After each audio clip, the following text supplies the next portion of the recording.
ನಮಸ್ಕಾರ ಸ್ನೇಹಿತರೆ. ಇವತ್ತು ಕರ್ನಾಟಕ ಎಜುಕೇಷನ್ ಡಿಪಾರ್ಟ್ಮೆಂಟ್ದಲ್ಲಿ ಟೀಚರ್ಸ್ ಹುದ್ದೆಗಳನ್ನ ನೇಮಕಾತಿ ಮಾಡ್ಕೊತಿದ್ದಾರೆ. 15,000 ವೇಕೆನ್ಸಿಗಳನ್ನ ಕನ್ಫರ್ಮ್ ಮಾಡಿರ್ತಾರೆ.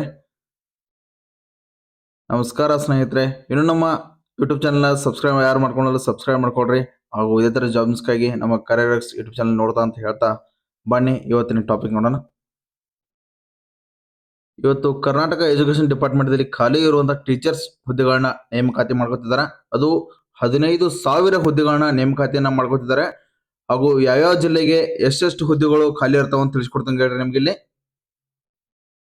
ಗೆಳೆಯರೆ, ಇಲ್ಲಿ ಮೊದಲನೇದಾಗಿ ನಾವು ನೋಡೋದಂದ್ರೆ ಬೆಳಗಾವಿ ವಿಭಾಗದಲ್ಲಿ ನಾವು ಮೊದಲನೇದಾಗಿ ನೋಡ್ತಾ ಇದೀವಿ. ಇಲ್ಲಿ ಬೆಳಗಾವಿ ವಿಭಾಗದಲ್ಲಿ ಈ ನೇಮಕಾತಿಯನ್ನ ಆನ್ಲೈನ್ ಅರ್ಜಿ ಮುಖಾಂತರ ನೀವು ಸಲ್ಲಿಸಬೇಕಾಗಿದೆ. 18/8/2026ರಿಂದ 7/9/2026 ಕೊನೆಯ ದಿನಾಂಕವಾಗಿರುತ್ತೆ ಗೆಳೆಯರದ.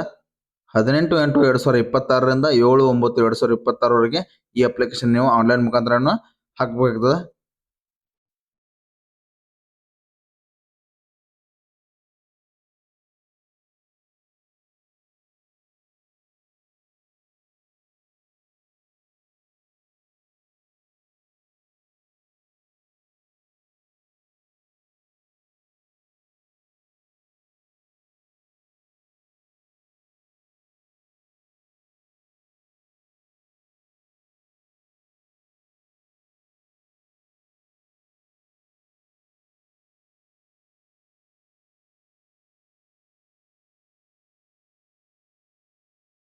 ಇವುಗಳನ್ನ ಸ್ಪರ್ಧಾತ್ಮಕ ಪರೀಕ್ಷೆ ಮೂಲಕನ ಇವತ್ತು ನಿಮ್ಗೆ ಎಕ್ಸಾಮನ್ನು ತಗೋತಾರೆ ಅಂತ ಇವ್ರಿಗೆ.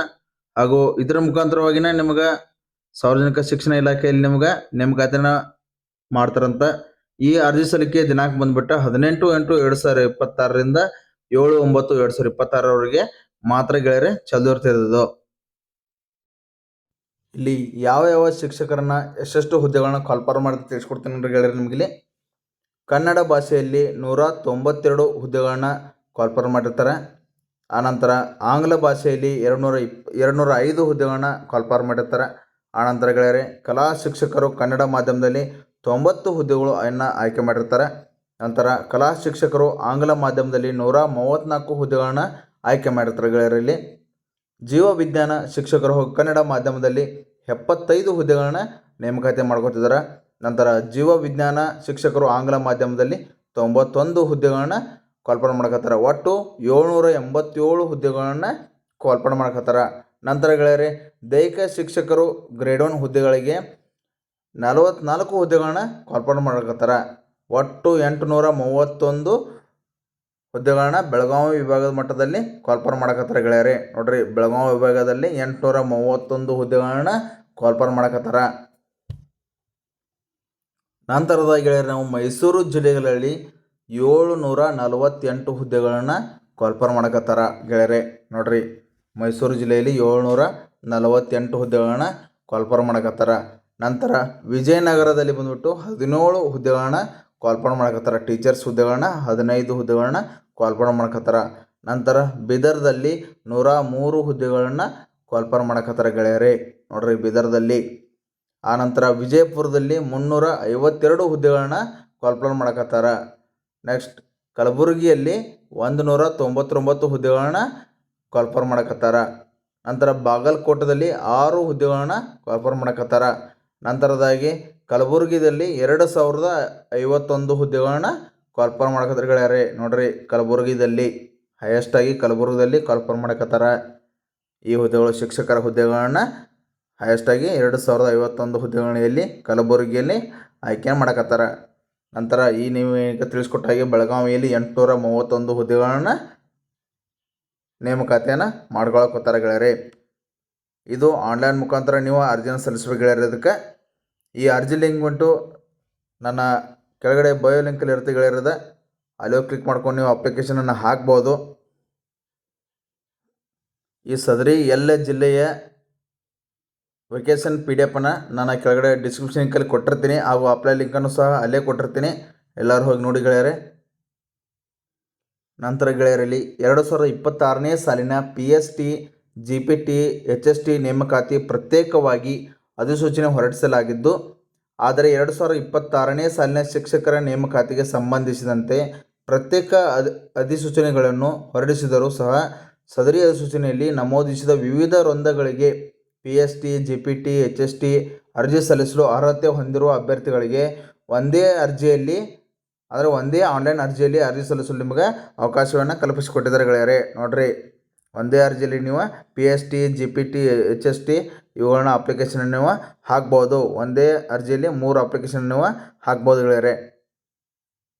ನಂತರ ಗೆಳೆಯರೆ, ನಿಮಗೆ ಅಭ್ಯರ್ಥಿಯು ಅರ್ಜಿ ಸಲ್ಲಿಸುವಾಗ ಒಂದು ವೃಂದದ ಒಂದು ಹುದ್ದೆಗೆ ಒಂದು ಜಿಲ್ಲೆಯನ್ನು ಮಾತ್ರ ನೀವು ಆಯ್ಕೆ ಮಾಡಬೇಕಾಗ್ತದೆ ಗೆಳೆಯರೆ ಇಲ್ಲಿ. ನಂತರ ಒಂದು ಜಿಲ್ಲೆಯಲ್ಲಿ ಒಂದಕ್ಕಿಂತ ಹೆಚ್ಚಿನ ವೃಂದಗಳಿಗೆ ಅರ್ಜಿ ಸಲ್ಲಿಸಲು ಸಹ ಅವಕಾಶವಿರುತ್ತದೆ. ಅದೇ ರೀತಿ ಬೇರೆ ಬೇರೆ ವೃಂದದ ಬೇರೆ ಬೇರೆ ಹುದ್ದೆಗಳಿಗೆ ಬೇರೆ ಬೇರೆ ಜಿಲ್ಲೆಯಲ್ಲಿ ಅರ್ಜಿ ಸಲ್ಲಿಸಲು ಸಹ ಅವಕಾಶವಿರ್ತದೆ ಗೆಳೆಯರೆ ನಿಮ್ಗೆ. ನೋಡ್ರಿ, ನಂತರ ಗೆಳೆಯರೆ, ನಿಮಗೆ ಇಲ್ಲಿ ಪ್ರೌಢಶಾಲಾ ಸಹ ಶಿಕ್ಷಕರು ಮತ್ತು ಪ್ರೌಢಶಾಲಾ ದೈಹಿಕ ಶಿಕ್ಷಕರು ಗ್ರೇಡ್ 1 ಹುದ್ದೆಗಳಿಗೆ ನೇಮಕಾತಿ ಸಂಬಂಧಿಸಿದಂತೆ ಒಂದು ವೃಂದಕ್ಕೆ ಒಂದು ವಿಭಾಗದಲ್ಲಿ ಮಾತ್ರ ನೀವು ಅರ್ಜಿಯನ್ನು ಸಲ್ಲಿಸಲು ಅವಕಾಶವಿರ್ತದೆ ಗೆಳೆಯರೆ ಅದಕ್ಕೆ. ನಂತರ ಯಾವುದಾದರೂ ಒಂದು ವಿಭಾಗದಲ್ಲಿ ಒಂದಕ್ಕಿಂತ ಹೆಚ್ಚಿನ ವೃಂದದ ಹುದ್ದೆಗಳಿಗೆ ಅರ್ಜಿಯನ್ನು ಸಲ್ಲಿಸಬಹುದು. ಅದೇ ರೀತಿ ಬೇರೆ ಬೇರೆ ವೃಂದಕ್ಕೆ ಬೇರೆ ಬೇರೆ ವಿಭಾಗದಲ್ಲಿ ಅರ್ಜಿ ಸಲ್ಲಿಸಲು ಅವಕಾಶವಿರ್ತದೆ ಗೆಳೆಯರೆ ನಿಮ್ಗೆ. ನಂತರ ಪರೀಕ್ಷೆ ಬರೆಯಲು ಒಂದು ಜಿಲ್ಲೆಯನ್ನು ಮಾತ್ರ ನೀವು ಆಯ್ಕೆ ಮಾಡಿಕೊಳ್ತಕ್ಕದ್ದು ಗೆಳೆಯರೆ. ಆದರೆ ಪ್ರತಿ ವೃಂದಕ್ಕೂ ಪ್ರತ್ಯೇಕವಾಗಿ ನೀವು ಶುಲ್ಕವನ್ನು ಪಾವತಿಯನ್ನು ಕಂಪಲ್ಸರಿಯಾಗಿ ಮಾಡಲೇಬೇಕು ಗೆಳೆಯರೆ ನೀವು. ನಂತರ ಗೆಳೆಯರಲ್ಲಿ ಯಾವ ರೀತಿ ಅಪ್ಲಿಕೇಶನ್ನ ಹೇಗೆ ಹಾಕೋದು ತಿಳಿಸ್ಕೊಡ್ತೀನಿ ನೋಡ್ರಲ್ಲಿ.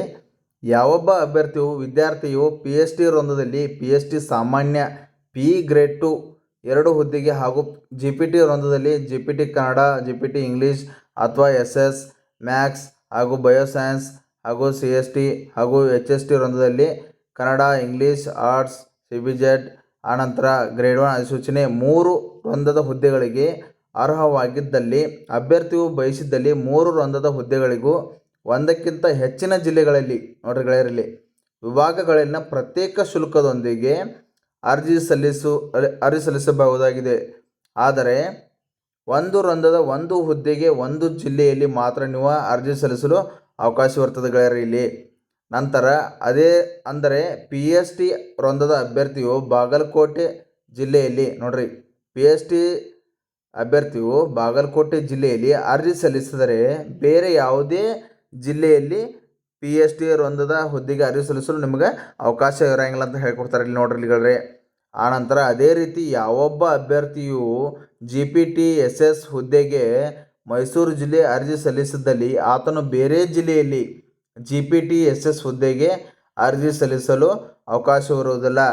ಆದರೆ GPT ಆಮೇಲೆ ಕನ್ನಡ, ಇಂಗ್ಲೀಷ್ ಆಮೇಲೆ ಬಯೋಸೈನ್ಸ್ CST 1 to 8 ಹುದ್ದೆಗಳಿಗೆ ಆತನು ವಿದ್ಯಾರ್ಥಿಗೆ ತಕ್ಕಂತೆ ಮೈಸೂರು ಅಥವಾ ಬೇರೆ ಜಿಲ್ಲೆಯಲ್ಲಿ ಅರ್ಜಿ ಸಲ್ಲಿಸಬಹುದಾಗಿದೆ ನೋಡ್ರಿ ನೀವು. ಆನಂತರ ಅದೇ ರೀತಿ ಯಾವೊಬ್ಬ ಅಭ್ಯರ್ಥಿಯು ಇಂಗ್ಲೀಷ್ ಹುದ್ದೆಗೆ ಬೆಳಗಾವಿ ವಿಭಾಗದಲ್ಲಿ ಅರ್ಜಿ ಸಲ್ಲಿಸಿದಲ್ಲಿ ಆತನು ಇಂಗ್ಲೀಷ್ ಹುದ್ದೆಗೆ ಬೇರೆ ವಿಭಾಗದಲ್ಲಿ ಅರ್ಜಿ ಸಲ್ಲಿಸಲು ಅವಕಾಶ ಮತ್ತೊಮ್ಮೆ ನೀವು ಇಂಗ್ಲೀಷ್ ಹುದ್ದೆಗನ ಬೇರೆ ಜಿಲ್ಲೆಯಲ್ಲಿ ಹಾಕಲು ಅವಕಾಶ ಇರೋಂಗಿಲ್ಲ ಅಂತ ಹೇಳ್ಕೊಡ್ತಾರಲ್ಲಿ. ನಂತರ ಅದೇ ರೀತಿ ಕನ್ನಡ ಅಥವಾ CBZ ಆನಂತರ arts grade 1 PE teacher grade 1 ಹುದ್ದೆಗಳಿಗೆ ಬೇರೆ ವಿಭಾಗದಲ್ಲಿ ಆತನ ವಿದ್ಯಾರ್ಥಿ ತಕ್ಕಂತೆ ಅರ್ಜಿ ಸಲ್ಲಿಸಬಹುದಾಗಿದೆ ಅಂತ ಇಲ್ಲಿ ತಿಳಿಸ್ಕೊಡ್ತಾರೆ ಗೆಳೆಯರೆ ಇಲ್ಲಿ. ಸದರಿ ಅಪ್ಲಿಕೇಶನನ್ನು ಹಾಕುವಾಗ ಕಂಪಲ್ಸರಿಯಾಗಿ ನೀವು ನೋಟಿಫಿಕೇಷನನ್ನು ಓದಿ ನೀವು ಈ ಅಪ್ಲಿಕೇಶನನ್ನು ಹಾಕಿರಿ ಗೆಳೆಯರೆ. ನೋಡಿರಿ, ಇಲ್ಲಿ ಮತ್ತೊಮ್ಮೆ ತಿಳಿಸ್ಕೊಡ್ತೀನಿ ನಿಮಗೆ.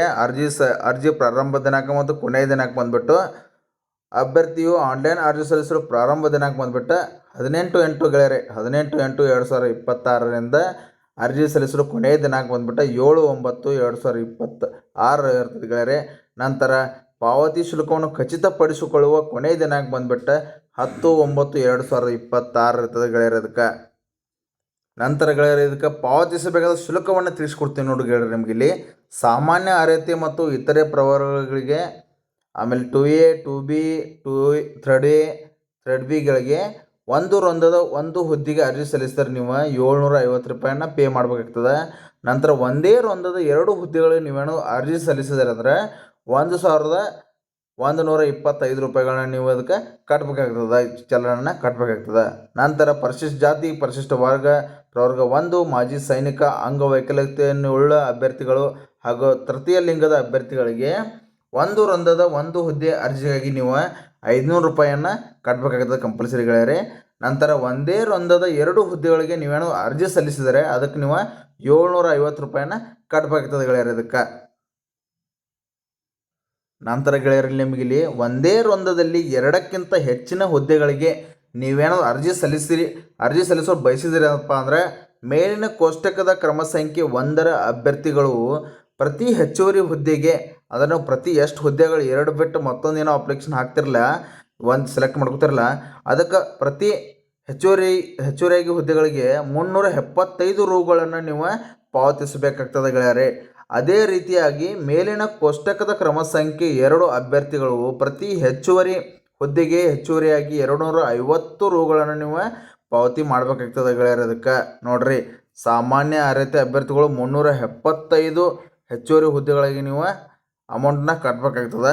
ಆನಂತರ ಪರಿಶಿಷ್ಟ ಜಾತಿ, ಪರಿಶಿಷ್ಟ ಪಂಗಡದವರು ಇವರಿಗೆಲ್ಲ 250 ರೂಪಾಯಿಗಳನ್ನು ನೀವು ಪಾವತಿಯನ್ನು ಮಾಡಬೇಕಾಗ್ತದೆ. ಹೆಚ್ಚುವರಿ ಹುದ್ದೆಗಳಿಗೆ ನೀವೇನೋ ಅಪ್ಲಿಕೇಶನ್ ಹಾಕತ್ತೀರಂದರೆ ಅದಕ್ಕೆ ನೀವು 250 ರೂಪಾಯಿಗಳನ್ನು ಪಾವತಿಸಬೇಕಾಗ್ತದೆ ಇದಕ್ಕೆ.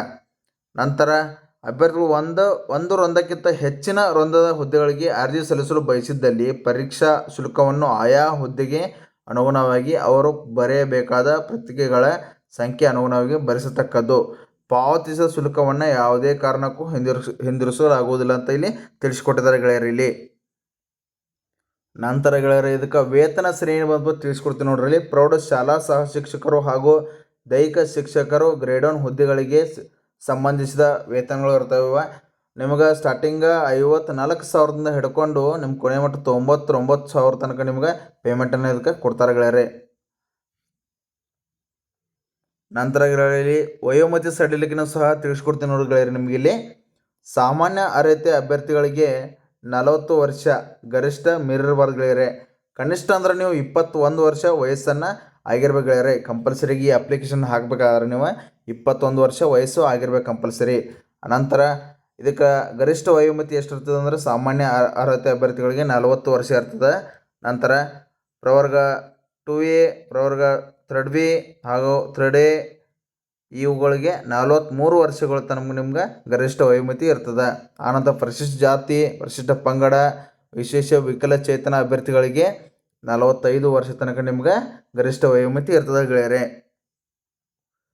ಸದರಿ ಅಪ್ಲಿಕೇಶನ್ ಹಾಕುವಂಥ ಅಭ್ಯರ್ಥಿಗಳು ಇದಕ್ಕೆ ಯಾವ್ಯಾವ ಭಾಷೆ ಹತ್ತದ ಹಾಗೂ ನಿಮ್ಗೆ ಏನೇನು ಮೆರಿಟ್ ಹತ್ತದ, ಯಾವ್ಯಾವ ಭಾಷೆಗಳಲ್ಲಿ ನೀವು ಕಲ್ತಿರಬೇಕು, ಯಾವ್ಯಾವ ಭಾಷೆಗಳನ್ನು ನೀವು ಯಾವ ಭಾಷೆ ಆಯ್ಕೆ ಮಾಡ್ತಿರಲ್ಲ ಆ ಭಾಷೆದ ಮ್ಯಾಗೆ ನಿಮ್ಗೆ ಡಿಪೆಂಡ್ ಆಗ್ತದೆ ಗೆಳೆಯರೆ. ಅಂದರೆ ನೀವು ದೈಹಿಕ ಶಿಕ್ಷಕನಾಗ್ತಿರೋ ಅಥವಾ ವಿಜ್ಞಾನ ಕಲಿತಿರೋ, ಮ್ಯಾಥ್ಸ್ ಹೇಳ್ತಿರೋ, ಇಂಗ್ಲೀಷ್ ಹೇಳ್ತಿರೋ, ಕನ್ನಡ ಹೇಳ್ತಿರೋ ಅದ್ರ ಮೇಲೆ ನಿಮ್ಗೆ ಡಿಪೆಂಡ್ ಆಗ್ತದೆ ಗೆಳೆಯರೆ.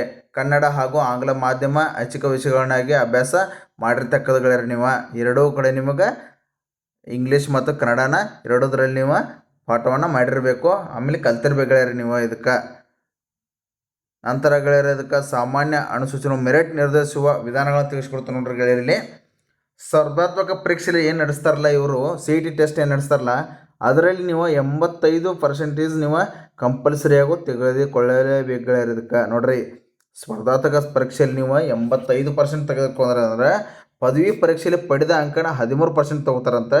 ನಂತರ ಶಿಕ್ಷಕರ ಶಿಕ್ಷಣ ಕೋರ್ಸಲ್ಲಿ ಬಿ ಎಡ್ನಲ್ಲಿ ನೀವೇನು ತೊಗೊಂಡಿರ್ತಿರಲ್ಲ, ಬಿ ಎಡ್ನಲ್ಲಿ ತೆಗೆದುಕೊಂಡ ಅಂಕಗಳನ್ನ 2% ತೊಗೊಂಡು ಅದ್ರ ಮೇಲೆ ನಿಮ್ಗೆ ಈ ಮೆರಿಟನ್ನು ನಿರ್ಧರಿಸ್ತಾರಂತ. ಆನಂತರ ನಿಮ್ಗೆ ರಿಸಲ್ಟಲ್ಲಿ ಇದನ್ನು ಮೆರಿಟ್ ನಿರ್ಧರಿಸುವ ಅವಕಾಶವನ್ನು ಕೊಟ್ಟಿರ್ತಾರೆ ನೋಡ್ರಿ. ಸ್ಪರ್ಧಾತ್ಮಕ ಪರೀಕ್ಷೆಯಲ್ಲಿ 85%, ಪದವಿ ಪರೀಕ್ಷೆಯಲ್ಲಿ 13%, ಆಮೇಲೆ ಬಿ ಎಡ್ ಕೋರ್ಸ್ನಲ್ಲಿ ನಿಮ್ದು 2% ಅಂತ ಮಾಡಿ ಸದರಿ ಹುದ್ದೆಗಳನ್ನ ಮೆರಿಟ್ ಮೇಲೆ ನಿರ್ಧರಿಸ್ತಾರಂತ. ಪ್ರತಿ ಹುದ್ದೆಗಳು ಸಹ ಇದೇ ಅನ್ವಯ ಆಗ್ತದೆ ಗೆಳೆಯರೆ. ಮೆರಿಟ್ ನಿರ್ಧರಿಸುವ ಇದೇ ಸಹ ಪ್ರತಿ ಹುದ್ದೆಗಳನ್ನು ಮೆರಿಟ್ ಮೇಲೆನ ನಿರ್ಧರಿಸ್ತಾರಂತ ಇದೇ ಥರ ಗೆಳೆಯರೆ. ಆವಾಗಲೇ ತಿಳಿಸಿಕೊಟ್ಟ ಹಾಗೆ ಪ್ರತಿ ಜಿಲ್ಲೆಗಳಿನ ತಾಲೂಕುಗಳಲ್ಲಿ ಎಷ್ಟೆಷ್ಟು ಹುದ್ದೆಗಳು ಖಾಲಿ ಇದಾವೆ ಅಂಥೇಳಿ ಸದರಿ ಈ PDF ಲಿಂಕಲ್ಲಿ ಇರುತ್ತೆ. ಈ PDF ಲಿಂಕನ್ನು ಕೆಳಗಡೆ ನಾನು ಡಿಸ್ಕ್ರಿಪ್ಷನ್ ಲಿಂಕಲ್ಲಿ ಕೊಟ್ಟಿರ್ತೀನಿ. ಎಲ್ಲರೂ ಓಪನ್ ಮಾಡಿ ನಿಮ್ಮ ತಾಲೂಕುಗಳು ಎಲ್ಲೆಲ್ಲಿ ಖಾಲಿ ಇದಾವಲ್ಲ ಆ ಖಾಲಿ ಇರುವಂಥ ಹುದ್ದೆಗಳಿಗೆ ನೀವು ಅಪ್ಲೈ ಮಾಡ್ರಿ ಅಂತ ತಿಳಿಸ್ಕೊಡ್ತಾ ನಾನು ತಿಳಿಸಿರುವಂಥ ಎಲ್ಲ ಮಾಹಿತಿ ನಿಮಗೆ ಪೂರ ಇಷ್ಟವಾಗಿದೆ ಅಂತ ತಿಳ್ಕೊಂಡಿರ್ತೇನೆ. ಈ ಸದರಿ ಅಪ್ಲಿಕೇಶನ್ ಲಿಂಕ್ ಬಿಟ್ಟು ನನ್ನ ಕೆಳಗಡೆ ಡಿಸ್ಕ್ರಿಪ್ಷನ್ ಲಿಂಕಲ್ಲಿ ಕೊಟ್ಟಿರ್ತೇನೆ ಗೆಳೆಯರೆ. ನೋಡಿ ಗೆಳೆಯರೆ, ಕರ್ನಾಟಕದಲ್ಲಿ ಎಜುಕೇಷನ್ ಡಿಪಾರ್ಟ್ಮೆಂಟ್ದಲ್ಲಿ ಟೋಟಲಾಗಿ 15,000 ವೇಕೆನ್ಸಿಗಳನ್ನ ಕರೆದಿರ್ತಾರೆ. ಎಷ್ಟು ಪೋಸ್ಟ್ಗಳನ್ನ ಯಾವಾಗ ಕರೆದಿರಂಗಿಲ್ಲ, 15,000 ಪೋಸ್ಟ್ಗಳನ್ನ ಇದೇ ಮೊದಲನೇ ಬಾರಿಗೆ ಕರೆದಿರ್ತಾರೆ. 15,000 ಪೋಸ್ಟ್ಗಳನ್ನ ನೋಡ್ರಿ, ಬೇಡ ಕಲ್ತಾರಲ್ಲ ಈ ಅಪ್ಲಿಕೇಶನನ್ನು ಹಾಕ್ರಿ ಅಂತ ತಿಳಿಸ್ಕೊಡ್ತಾ ಈ ಮಾಹಿತಿ ನಿಮ್ಗೆ ತುಂಬ ಇಷ್ಟ ಆಗಿದೆ ಅಂತ ತಿಳ್ಕೊಂಡಿರ್ತೀನಿ. ನಿಮ್ಗೆ ಬೇಡ ಕಲ್ತಿರುವಂಥ ನಿಮ್ಮ ಫ್ರೆಂಡ್ಸ್ ಫ್ಯಾಮಿಲಿಯಲ್ಲಿ ಯಾರಾದರೂ ಇದ್ದರೆ ಈ ವಿಡಿಯೋನ ಅವ್ರಿಗೆ ಶೇರ್ ಮಾಡಿ ಅಂತ ತಿಳಿಸ್ಕೊಡ್ತಾ ಪ್ರತಿಯೊಬ್ಬರು ಈ ಅಪ್ಲಿಕೇಶನ್ನ ಹಾಕ್ರಿ ಅಂತ ತಿಳಿಸ್ಕೊಡ್ತಾ ಈ ಮಾಹಿತಿ ನಿಮಗೆ ಇಷ್ಟ ಆಗಿದ್ರೆ ಸದರಿ ನಮ್ಮ ಕರಿಯರ್ ಯೂಟ್ಯೂಬ್ ಚಾನಲ್ ಸಬ್ಸ್ಕ್ರೈಬ್ ಮಾಡಿ, ಶೇರ್ ಮಾಡಿ ಹಾಗೂ ಇದೇ ಥರ ಜಾಬ್ ನ್ಯೂಸ್ಗಾಗಿ ನೋಡ್ತಾ ಇರಿ ನಮ್ಮ ಕರಿಯರ್ ಯೂಟ್ಯೂಬ್ ಚಾನಲ್.